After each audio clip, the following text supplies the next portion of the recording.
Let's do it. I'm back commentating. Voiceover is back. It's over. Say nah. All right, let's get into it. Dak Prescott got the MVP in the secret season. I know y'all didn't see too much of the season. Only saw maybe 4 games if that. Right into the playoffs. I get it. But I'm just gonna let y'all know what happened during the season because I did play every single game like I did the last one.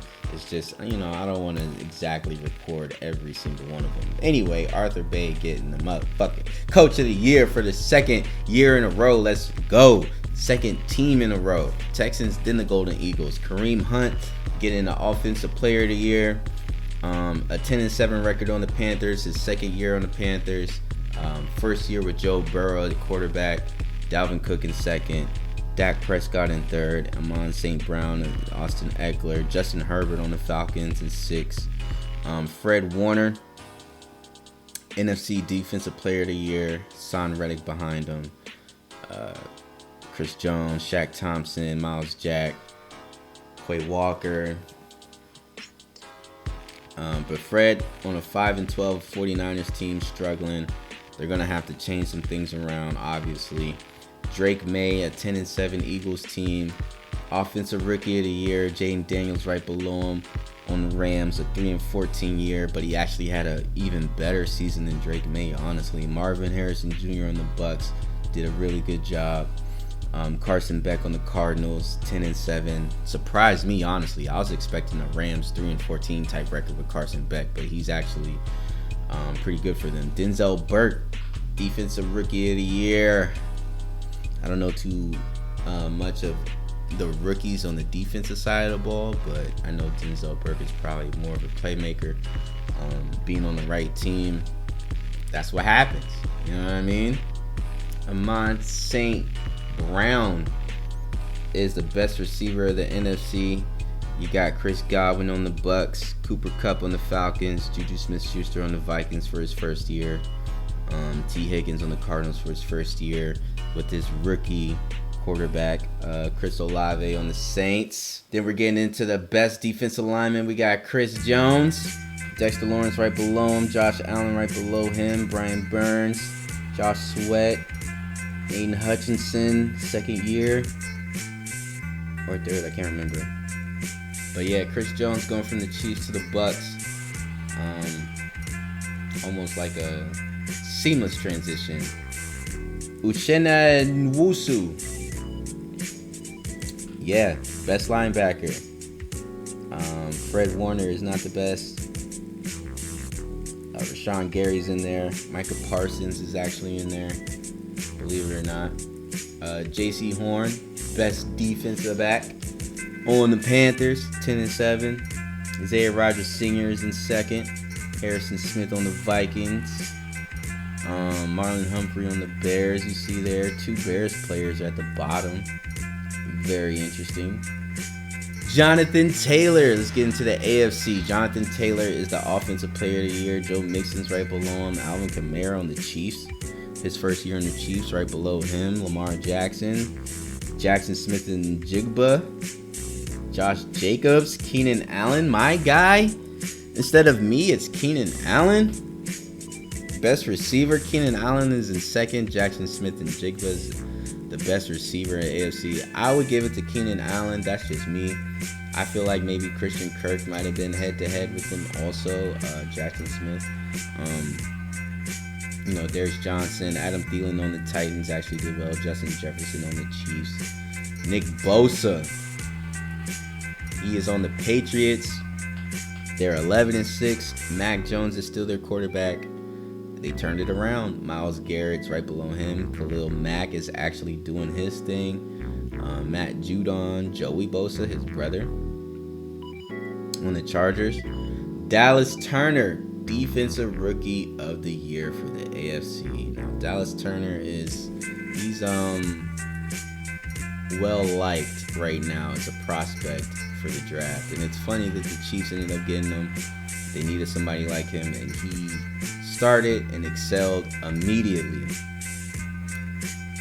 Speaking of starting and excelling immediately, we got Caleb Williams drafted to the, I think, like 2 and something Titans, 1 and something Titans. They were terrible last year.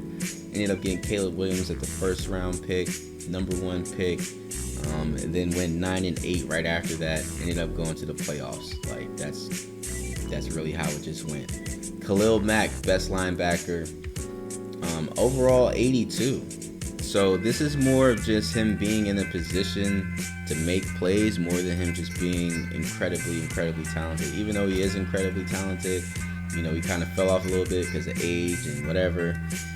But he's still making plays and still ended up being the best linebacker, just stats-wise, because that's what they're going off of. Michael Penix Jr., 12-6 record, crazy stats. Pat Mahomes is right under him. I'm right under Pat. Lamar's right under me. Like, come on, man. This man is a rookie and won best quarterback of the AFC. Like, his stats is crazy. Best defensive back, Desmond King. The first defensive back that we had last year was Derek Stingley. Now we got Desmond King winning it. That's 2 years in a row we got our best defensive back. I love that shit, man. I love that. Micah Hyde is actually at the bottom right there. Getting into the playoffs, you got the Chargers versus the Titans. Whoever wins that faces us. Patriots, Chiefs, Bengals, Colts, Vikings, Panthers. The Eagles and the Cardinals had a rookie face-off in the wild card. So we're looking at my stats specifically. I went up a little bit. I was at 4,400 last year on the Houston Texans. On Mexico, it's 47. I have 10 more touchdowns. I may have 4 more interceptions, but I have 10 more touchdowns. Look at the completions. Look at the attempts. Look at the percentage, 67-61. I did my thing this year, right? So let's get into the rushing yards. Again, 770 to 780 with almost 30 less rushing attempts, right? More touchdowns, more average. Less broken tackles, about the same amount of fumbles. The longest run is longer. Like, everything got better year 2. There's no such thing as a sophomore slump when it comes to the Golden Eagles. All right, so Houston, Rashad Penny, 600 rushing yards.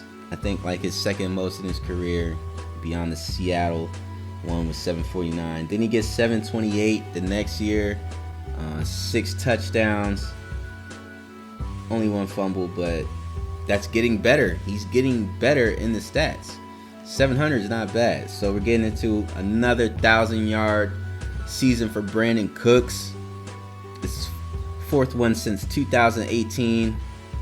10 touchdowns. He's in the double digits in touchdowns. Like, he went crazy this year, bro. Shout out to Brandon Cooks. Nico Collins, 1,000 yards receiving and 9 touchdowns. Mind you, I have a whole nother star receiver, and I just got Brandon Cooks 1,000. I just got Nico Collins 1,000. Who else did I get 1,000? Damian Pierce, our running back, 1,500 again. More touchdowns, 16 over 12. Less fumbles. I mean, less touches, and still got that. Like, come on, dog. Caleb Williams destroyed Michael Penix Jr. Another rookie matchup in the playoffs, this time in the AFC. Drake May destroyed Carson Beck. Green Bay destroyed Jalen Hurts and the Buccaneers. Yes, you heard me right. Jalen Hurts and the Buccaneers. All right, so Caleb Williams, this is how we did it, right? We're looking at everything. We're seeing the average total yards, the average passing yards, and the average rushing yards is 20th. Turnovers are even higher than that. So how would we play it exactly? Well, let's look at the play calling report. We got an inside zone, outside zone for 1st and long, 2nd and long. We got an outside zone, and we're starting to get into the passing. It's vertical. We got 3rd and long, it's vertical. Shot plays. Everything is pretty much longer when it gets to the 2nd and 3rd and long. And if you have a running play, which means you run the ball the first play, don't get as many yards, you're already in 2nd and 3rd and long, and that's when you're just going to start doing verticals, shot plays, stuff like that. So deep passing is what we focused on. Average rushing yards 7, passing yards 25. That means you can rush all over them, maybe not pass all over them. Maybe if you can figure out what they got going on. They have a zone blitz. It's the top of the option for first, second, and third. Other than that, they had cover 2, cover 3. So I'm guessing that they get back more than they're covering flats and shorter routes like that. But blitz, zone blitz is my main concern. All right, so I'm showing this, right, because there seems to be somewhat of a dilemma when it comes to people playing Madden and maybe even simming Madden. A lot of people sim Madden and they don't go to this right here, the managed player health. Managed player health is the reason why your starters play one game in the playoffs and get subbed out. This menu right here is that reason, right? If these guys don't have full green bars, then it doesn't matter if they're on the depth chart starting. Once the game plays, they're gonna play one play and they're never gonna play again, because you have to take care of this. How do you take care of it? Full pads, half pads, practice intensity, looking at splits, starters, bench, trying to do those and getting those people more fatigued than the starters, so you can kind of finagle your way to a full health bar by the time you get to the playoffs and the games that you really need. So we're looking at us right now, higher percentile everything. 2, 1, 5, 1, 2, 1, 9, 1, 1, 1. Turnovers are really just our Achilles heel. We gotta have something, you know what I mean? But this is interesting. I really like looking at this because this is just tracking what I'm picking. I go off the playbook sometimes I go off momentum and certain plays that I like in certain times, and that's all documented, right? So this is what the opponent sees and what they scout when they see me. So this right here is me scouting myself. As Chris Sims says, this is scout thyself. Self-scout thyself. That's what he says. Self-scout thyself, right? I do inside zones on second and long. I do verticals on third and long. Third and short, I do more inside zones, ISOs. So this is what I can do for tendency breakers, especially for second and third and long, or second and long and third and short. I can do tendency breakers, and that's exactly what I did to beat the Titans. See you in AFC Championship.